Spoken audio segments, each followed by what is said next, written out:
बोधि प्राप्त करने के बाद जब भगवान बुद्ध राजगृह आए तो उस समय कभी कभी अनाथ पिंडक नाम का एक व्यक्ति राजगृह आया करता था। कहते हैं कि उसके पास बेहिसाब पैसा था। उस समय वह एक बहुत ही बड़ा पैसे वाला, बहुत ही बड़ा धनी व्यक्ति था और स्वभाव से इतना अधिक दयावान था कि लोग उसे अनाथों का पिंडक यानी अनाथों को भोजन देने वाला कहते थे, अनाथ पिंडक कहते थे। जब उसे यह जानकारी मिली कि बुद्ध का नगर में प्रवेश हुआ है और वे वेणुवन के पास विराजमान हैं, तो वह रात के समय ही उनके दर्शनार्थ के लिए निकल पड़ा। कहते हैं कि जब किसी व्यक्ति के अंदर गहरी तड़प होती है आध्यात्म की, तो वह मछली की तरह तड़फड़ाता है।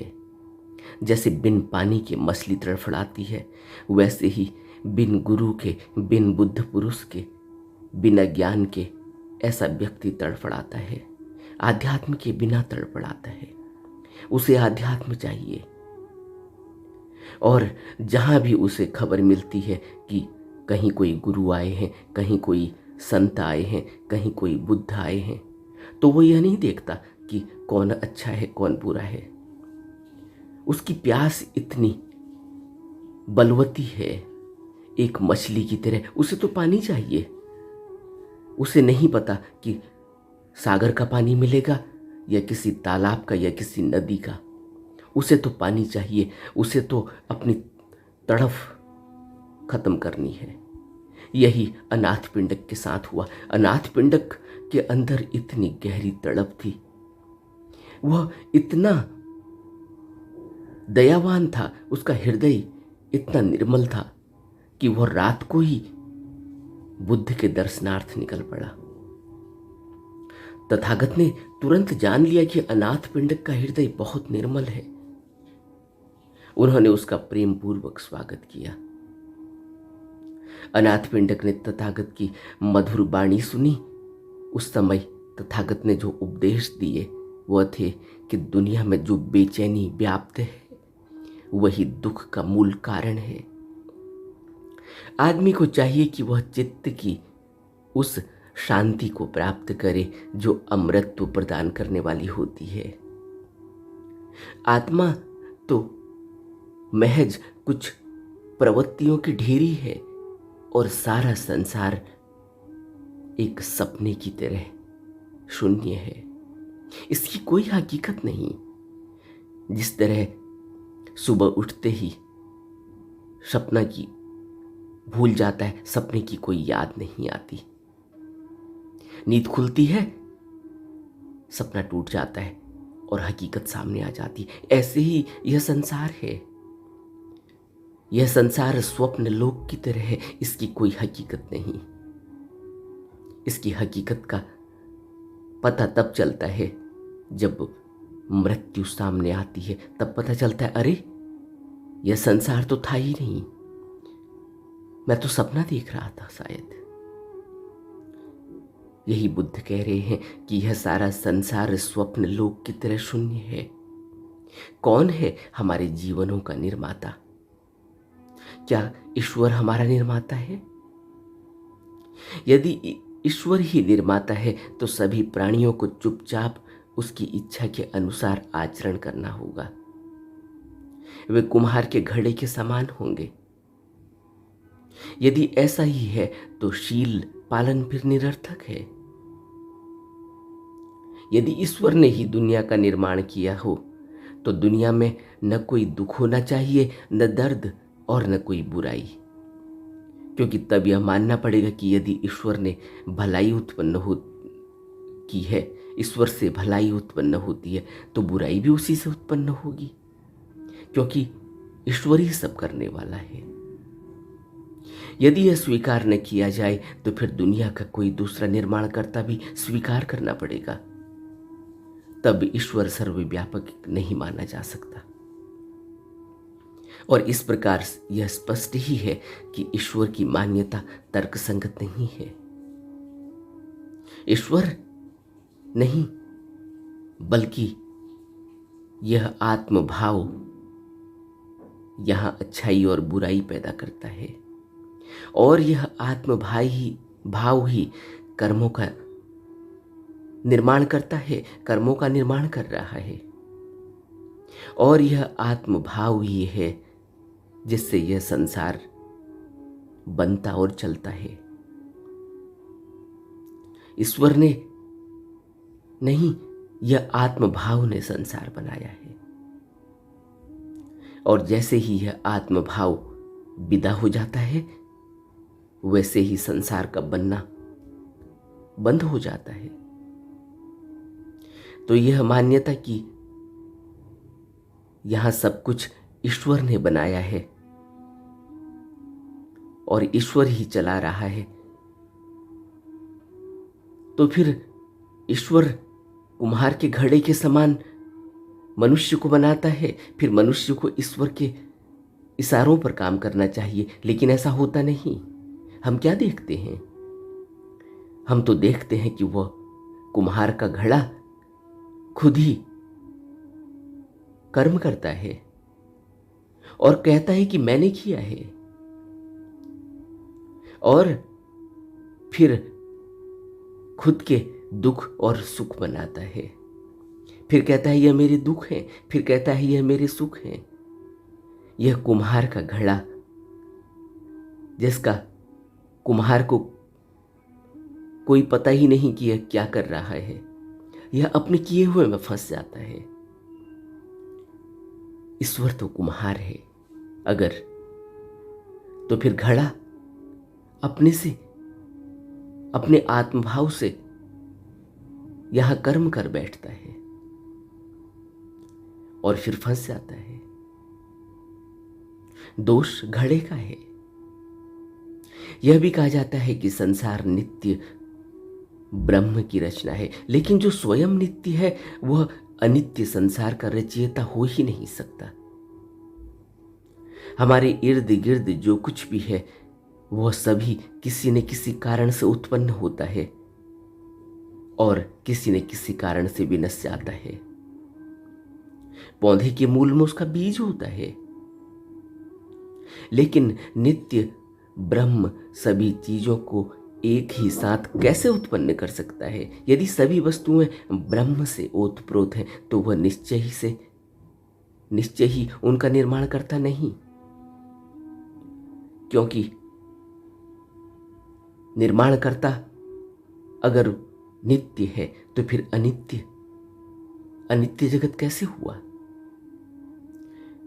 अनित्य संसार का रचयिता हो ही नहीं सकता। इसी तरह बुद्ध के उपदेश सुनकर अनाथ पिंडक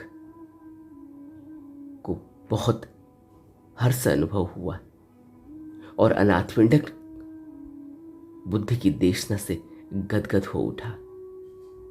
उसी समय बुद्ध ने अंत में दान के संबंध में धर्म देशना दी। तथागत ने देखा कि अनाथ पिंडक का दिल परिशुद्ध है, वह निस्वार्थ भाव से दान देना चाहता है। उन्होंने धर्म की देशना दान के ऊपर दी।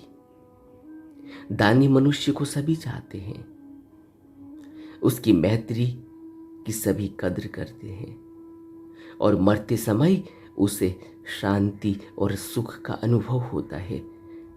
उसके मन में कोई पश्चाताप नहीं रहता। दानी व्यक्ति की मुट्ठी खुली भी होती है। दानी व्यक्ति कंजूस की तरह मोह और लोभ से ग्रसित होकर नहीं मरता, और जो भी व्यक्ति मोह और लोभ से ग्रसित है उस व्यक्ति की मृत्यु बहुत ही दुख में होती है, पश्चाताप में होती है। क्यों? क्योंकि वह इतना चिपका हुआ है, धन से चिपका हुआ है, बाल बच्चों से चिपका हुआ है, घर परिवार से चिपका हुआ है, और यह मोह और धन के प्रति लोभ उसको मरने ही नहीं देता, और जब उसके प्राण निकलते हैं तो उसको उसकी भयंकर पीड़ा होती है, और यह पश्चाताप उसे बार बार पुनर्जन्म की तरफ खींच लाता है, बार बार उसको इस संसार में ले आता है। इसलिए दानी मनुष्य बहुत बड़ा होता है, उसके मन में कोई पश्चाताप नहीं रहता, वो अपने दान के कल्प तरु में लगने वाले फूल को भी प्राप्त करता है और फल को भी। लेकिन यह बात अनाथ पिंडक के समझ में नहीं आई। अनाथ पिंडक के लिए यह बहुत कठिन बात थी, क्योंकि अनाथ पिंडक दान तो करता था, बहुत बड़ा दानी था और भोजन का दान करता था। और जब बुद्ध ने कहा कि भोजन का दान करने वाला व्यक्ति बहुत शक्तिशाली होता है, वस्त्रों का दान करने से हमें सौंदर्य प्राप्त होता है, और आवास निवासों का दान करने से हमारे धन में वृद्धि होती है, तो अनाथ पिंडक क्योंकि भोजन का दान करने वाला था और बहुत ही शरीर से भी बहुत ही हृष्ट पुष्ट था, तो उसे यह बात समझ में आई जो बुद्ध कह रहे हैं। और बुद्ध ने कहा कि दान देने का एक समय होता है और एक ढंग होता है, और दान देने वाला एक योद्धा की तरह होता है, बुद्धिमान। वह अपनी बुद्धिमत्ता के आधार पर दान देता है। दान योग्य व्यक्ति को ही, दान ऐसे व्यक्ति को नहीं कि जो उस दान से पाप कर्मों का भागी बन जाए। नशे करने वाले के लिए को दान देना, या कोई ऐसे व्यक्ति को दान देना जो उस दान से ऐसे कर्म कर बैठे कि उसका कर्मों का भुगतान ही न हो पाए। दान देने का एक उचित समय है, उचित ढंग है। दान देने वाला व्यक्ति सशक्त और बुद्धिमान होता है। मैत्री और करुणा के कारण वह सगौरव दान देता है। वह कोई बोझ से या किसी के दबाव में आकर दान नहीं देता। वह दान नहीं है जो किसी के दबाव में आकर दिया जाता है। दान स्वेच्छा से दिया जाता है, और जब दान दिया जाता है तो किसी को पता भी नहीं लगता। दान गुप्त दिया जाता है, और दान देने वाले व्यक्ति के हृदय में करुणा और हर्ष होता है, प्रमुदिता होती है, मुदिता होती है, खुशी होती है, शांति होती है। उसके मन में घृणा नहीं होती, ईर्ष्या नहीं होती, क्रोध नहीं होता, और नहीं कोई बड़प्पन होता है कि मैंने दान दिया। इसलिए दान से मैत्री और करुणा का गौरव प्राप्त होता है। मैत्री भाव बढ़ता है, घृणा नहीं होती, ईर्ष्या नहीं होती, क्रोध नहीं होता। इसलिए दान देने वाला व्यक्ति स्वतः ही एक बहुत बड़ा विराट हृदय वाला व्यक्ति हो जाता है। दानशील आदमी को मुक्ति का मार्ग मिल गया होता है। इसीलिए दान की बड़ी महिमा है। वह उस आदमी की तरह होता है जो एक पौधे को लगाता है और भविष्य में उसे उसकी छाया भी मिलती है, फूल भी मिलते हैं और फल भी मिलते हैं। दान का फल ऐसे ही होता है। और जो आवश्यकता के समय किसी जरूरतमंद की सहायता करता है, उसका मन आनंद से भर जाता है। और यह आनंद निर्वाण सुख की तरह का आनंद है। जिस तरह निर्वाण सुख मिलता है, वैसे ही यह आनंद मिलता है जब किसी जरूरतमंद की, दुखी की मदद की जाती है, सहायता की जाती है, निस्वार्थ भाव से की जाती है। हम अमृत तत्व को प्राप्त करते हैं। लगातार करुणा के कार्य करते रहने से हम पूर्णता की ओर अग्रसर होते हैं। हम संपूर्ण होते हैं। हम फिर टूटे टूटे फूटे फूटे नहीं रह जाते। हमारा हृदय बहुत विराट हो जाता है। उसके अंदर से घृणा निकल जाती है, उसके अंदर से द्वेष निकल जाता है, उसके अंदर से ईर्ष्या निकल जाती है, उसके अंदर से मोह निकल जाता है, उसके अंदर से लोभ निकल जाता है, उसके अंदर से कामाग्नि निकल जाती है। दान अपने आप में कई दुर्गुणों को मुक्त कर देता है। दया और दानशीलता का आश्रय लेते हुए व्यक्ति संपूर्ण हो जाता है। और इन वचनों को सुनने के बाद अनाथ पिंडक ने बुद्ध के चरणों में विनती की कि वह एक विहार का निर्माण करना चाहते हैं भिक्षुओं के लिए। इस बात से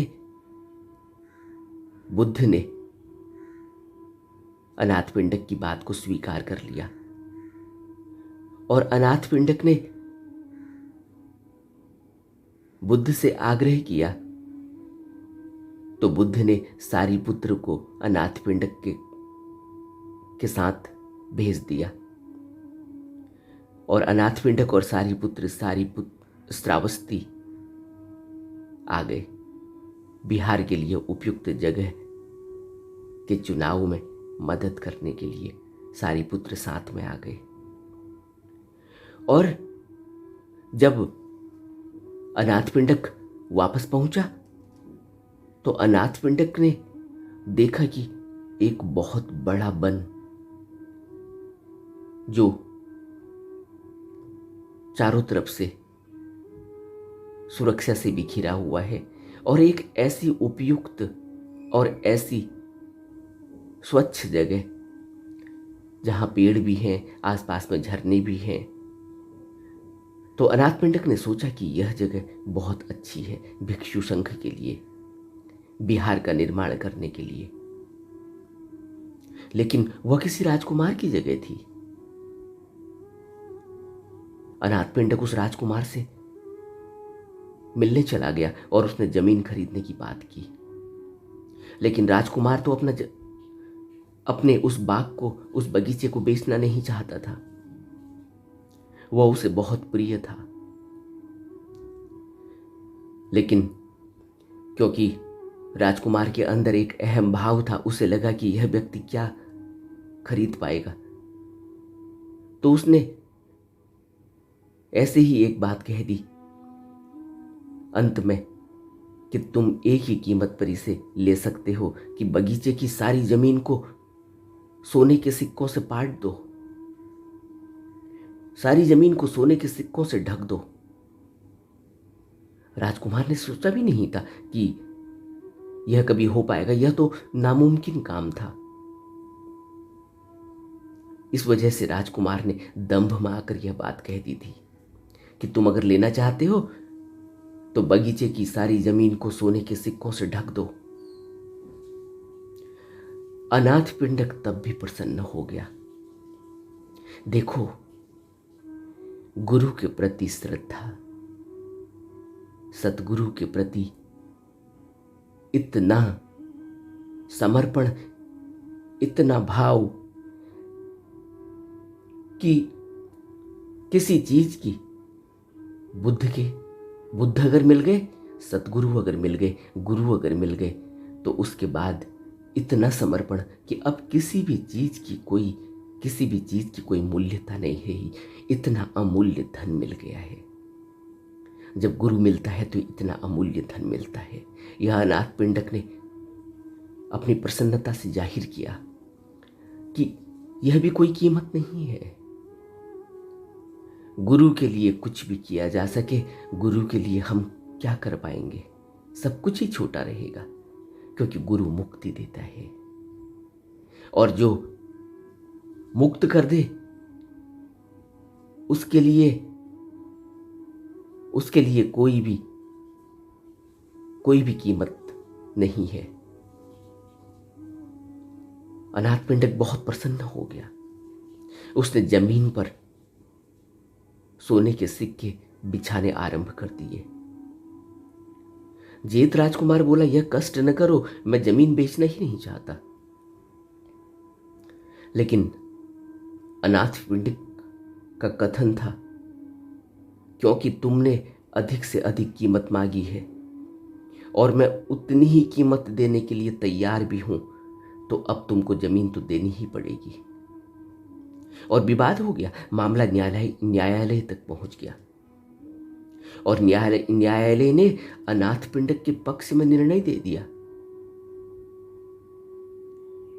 कि जब राजकुमार ने यह कहा कि तुम एक ही कीमत पर इस जमीन को ले सकते हो कि बगीचे की सारी जमीन को सोने के सिक्कों से ढक दो, यही कीमत है, तो यही बात न्यायालय में सुनी गई कि तुमने अगर यह कीमत मांगी है और यह व्यक्ति अनाथ पिंडक अगर इस कीमत को चुकाने को तैयार है, तो अब तुम्हें यह जमीन देनी होगी। तुम्हें अपनी जुबान पर कटिबद्ध रहना होगा। और मामला अनाथ पिंडक के पक्ष में हो गया। जेत राजकुमार को जब पता लगा कि अनाथ पिंडक धर्म के काम के लिए जमीन लेना चाहता है, तो उसने भी इस पुण्य कार्य में हिस्सा बटाना चाहा। अनाथ पिंडक तथा जेत राजकुमार ने दोनों ने मिलकर अनाथ पिंडक का जेत वनाराम, जिसका नाम रखा गया, बनवाने के लिए जमीन सारीपुत्र के सुपुर्द कर दी, क्योंकि सारीपुत्र अनाथ पिंडक के साथ ही था और बुद्ध ने भेजा था कि जमीन की खोज के लिए। तो ऐसे अनाथ पिंडक को जेतवन की वह जगह मिली, जेतवन का वह बाग मिला। तथागत के आदेश पर बिहार का निर्माण भी शुरू हो गया और जब बिहार बनकर तैयार हो गया तो उसे अच्छी तरह से सजाया गया। जेतवनाराम अनाथ पिंडक के दिए गए नाम से जेतवनाराम कहलाया गया और अनाथ पिंडक ने बिहार दान स्वीकार करने के लिए तथागत को निमंत्रण दिया कि तथागत आए श्रावस्ती में और एक भिक्षु संघ का गठन हो और एक नए संघ के लिए जगह की शुरुआत हो। तब तथागत ने जेतवन में प्रवेश किया। अनाथ पिंडक ने उनके चरणों में पुष्प बिखेरे और सोने की सुराही से पानी गिराते हुए बिहार दान की विधि समाप्त की। अनाथ पिंडक का कहना था, मैं यह बिहार न केवल वर्तमान बल्कि भावी बुद्ध प्रमुख भिक्षु संघ को दान देता हूं। तथागत ने दान स्वीकार किया और पुण्यानुमोदन करते हुए तथागत ने कहा कि सभी बाधाएं नष्ट हों, विशेष रूप से कौशल जनपद में धर्म वृद्धि का कारण बने, क्योंकि वह कौशल जनपद में श्रावस्ती एक छोटा सा जनपद था, छोटी सी जगह थी। जनपद में दान के फलस्वरूप अनाथ पिंडक तथा जेत कुमार, सभी नागरिक और सभी प्राणी सुखी रहें, यह तथागत ने कहा। और जब राजा प्रसेनजीत को पता लगा कि तथागत श्रावस्ती पधारे हैं, तो वह अपने राजकीय ठाट बाट के साथ जेतवन बिहार पहुंच गया। उसने बुद्ध को वंदना की, नमन किया और बोला, सौभाग्यशाली है मेरा राज्य की तथागत पधारे। धर्मराज की उपस्थिति में मेरे राज्य की प्रजा पर और भी अब कोई विपत्ति कैसे आ सकती है। और जब मुझे आपके दर्शन हो चुके हैं तो आपका प्रवचन भी सुनने को मिलना चाहिए, यह प्रसेनजीत ने आग्रह किया तथागत से। गुरु के प्रति इतनी श्रद्धा, इतना भाव जब हो तो एक व्यक्ति आध्यात्म के ऊंचे शिखर पर पहुंचता है, निर्वाण तक पहुंचता है, परम निर्वाण घटित होता है। इतनी श्रद्धा चाहिए, इतना विश्वास चाहिए, सब कुछ लुटा देने की इच्छा और इतना बड़ा हृदय चाहिए। वह व्यक्ति बिल्कुल खाली हो जाता है, सारे दुर्गुणों से मुक्त हो जाता है। इसीलिए बुद्ध ने दान को बड़ी महत्ता दी। और जब प्रसेनजीत का बुद्ध ने आग्रह स्वीकार किया तो बुद्ध ने कहा, दुनियावी लाभ अस्थायी होते हैं और नष्ट होने वाले होते हैं, और धर्म स्थायी होता है, और धर्म की देशना स्थायी होती है। धर्म के लिए किया गया अभ्यास स्थायी होता है, कभी नष्ट नहीं होता। सांसारिक आदमी भले ही राजा हो, चिंताओं से घिरा हो, और धार्मिक पुरुष भले ही सामान्य जन दिखते हो, लेकिन वो चिंताओं से मुक्त रहते हैं। धन और राज्य के लोभ से दबे हुए राजा की चित्त अवस्था को जानकर तथागत ने अवसर के अनुरूप उपदेश दिया। बुद्ध ने कहा कि अपने अकुशल कर्मों के फलस्वरूप जिनका जन्म निम्न श्रेणियों में हुआ है, वे भी जब किसी धार्मिक पुरुष को देखते हैं तो उनका हृदय गौरव से भर जाता है। धार्मिक पुरुष की महत्ता यानी बुद्ध की, सतगुरु की, गुरु की महत्ता को बुद्ध ने बताया। बुद्ध ने कहा कि यहां तक कि कोई भी जीव, कोई भी प्राणी अपने कर्मों के अनुसार जिस किसी भी योनि में है, अगर वो धार्मिक पुरुष को देखता है तो उसका हृदय गौरव से भर जाता है। तो पूर्व शुभ कर्मों के अनुसार जो एक राजा होकर उत्पन्न हुआ है, वह जब किसी बुद्ध के दर्शन को प्राप्त करता है, बुद्ध के दर्शनार्थ के लिए आता है, तो उसके मन में उत्पन्न होने वाली गौरव की भावना का तो कहना ही क्या, क्योंकि उसके पूर्व शुभ कर्म ऐसे हैं कि वो राजा बना, और अब राजा बनकर वो किसी बुद्ध के दर्शन के लिए आ रहा है। यह भी अपने आप में एक बहुत बड़ा आश्चर्य है कि राजा और बुद्ध के दर्शन को, क्योंकि राजा तो दंभी होता है, अहंकारी होता है, लेकिन जब कोई राजा बुद्ध के दर्शन के लिए आता है तो उसकी भावना का तो कहना ही क्या। इसलिए बुद्ध ने प्रसेनजीत को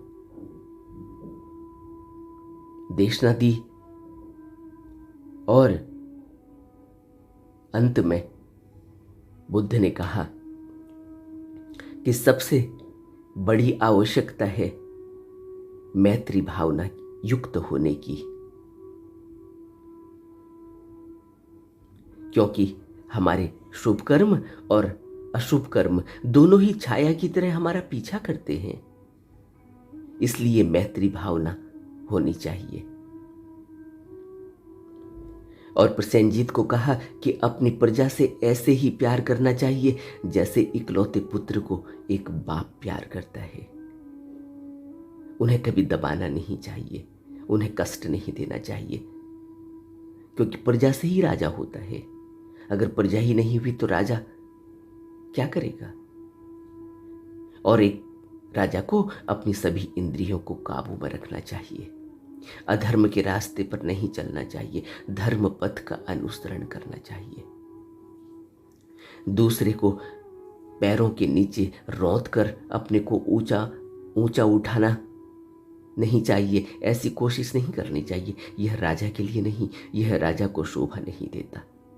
दुखियों के दुख को दूर करना और उन्हें सांत्वना देना, यह एक राजा का धर्म है।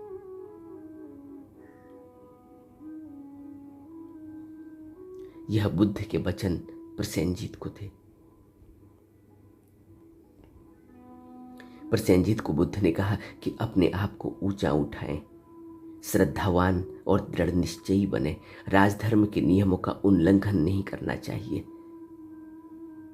तुम्हारी प्रसन्नता का आधार कभी भी बाह्य वस्तुएं नहीं होती। कभी भी कोई बाहरी वस्तु से वह प्रसन्नता नहीं मिलती जो हमेशा रहती है, बल्कि तुम्हारा अपना मन ही प्रसन्न रह सकता है। और प्रसन्नता का कारण मन होता है, बाहर की वस्तुएं नहीं।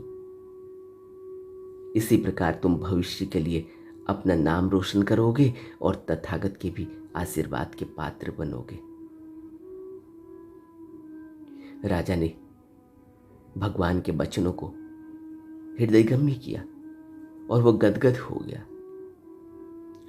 और बुद्ध ने प्रसेनजीत को कहा, काम भोगों के पीछे भटकते रहना सभी के लिए समान खतरे की बात है। यह राजा के लिए ही नहीं, सबके लिए है। यह संसार को कुमार्ग पर ले जाते हैं।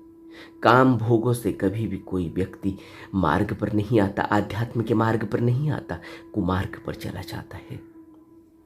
और जो इनकी लहरों में उलझ जाते हैं, जो इनकी लहरों में, काम भोगों की लहरों में दूर निकल जाते हैं, उनके लिए फिर कोई उपाय नहीं रहता। निर्मल बुद्धि ही एक नौका है। बुद्ध ने कहा कि निर्मल बुद्धि ही एक नौका है और ध्यान भावना ही एक चप्पू है। काम भोगों से बचने का सिर्फ एकमात्र उपाय है कि निर्मल बुद्धि हो, यही नौका है। और ध्यान, हमेशा ध्यान भावना, यही चप्पू है, यही नैया को पार करेगा। और पापी मार के सामने हार नहीं माननी चाहिए। धर्म का आदेश का पालन करना चाहिए, धर्म का पालन करना चाहिए। यह बुद्ध की देशना पहली बार जेतवन में संघ, भिक्षु संघ का निर्माण, विहार निर्माण करने के बाद हुई दी गई थी। हमें भी बुद्ध के वचनों को हृदयगम्य करना चाहिए, बहुत गहरे में अंदर बैठाना चाहिए और कोशिश करनी चाहिए कि इस मार्ग पर चला जाए। निरंतर अभ्यास करते रहना चाहिए।